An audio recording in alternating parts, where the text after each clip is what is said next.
തിരുവനന്തപുരം തിരുവല്ലത്ത് ആത്മഹത്യ ചെയ്ത ഷഹാനയുടെ കുടുംബം മുഖ്യമന്ത്രിക്ക് നൽകിയ പരാതിയിൽ ഇതുവരെ നടപടിയുണ്ടായില്ല. ഷഹാന മരിച്ച് ആഴ്ചകൾ പിന്നിട്ടിട്ടും പ്രതികളെ പിടികൂടാനും പോലീസിന് സാധിച്ചില്ല. ഷഹാനയുടെ കുടുംബം മുഖ്യമന്ത്രിക്ക് നൽകിയ പരാതി DGPക്ക് കൈമാറിയതായാണ് മുഖ്യമന്ത്രിയുടെ ഓഫീസ് വ്യക്തമാക്കുന്നത്. എന്നാൽ നാളിതുവരെ നടപടിയൊന്നും ഉണ്ടായിട്ടില്ല എന്നതാണ് ഏറ്റവും പ്രധാനപ്പെട്ട കാര്യം.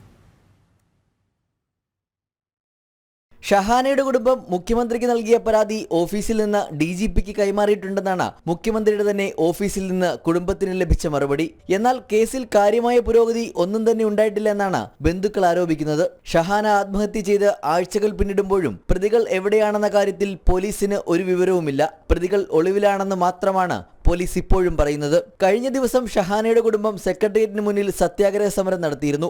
ഷഹാന ഭർത്തൃ വീട്ടിൽ കൊടിയ പീഡനങ്ങൾക്കിരയായെന്നും പ്രതികളെ പിടികൂടുന്നതിൽ പോലീസിന് വീഴ്ച സംഭവിച്ചെന്നും കുടുംബം ആരോപിക്കുന്നു. അതേസമയം കടക്കൽ സ്റ്റേഷനിലെ പോലീസ് ഉദ്യോഗസ്ഥൻ പ്രതിക്ക് വിവരം ചോർത്തി നൽകിയെന്ന് കണ്ടെത്തിയതിനെ തുടർന്ന് സസ്പെൻഷനിലാണ്. പ്രതിക്ക് രാഷ്ട്രീയത്തിലും പോലീസിലുമുള്ള ഉന്നത സ്വാധീനമാണ് പ്രതികളെ പിടികൂടാൻ തടസ്സമെന്നാണ് ആക്ഷേപം. ജനം, തിരുവനന്തപുരം.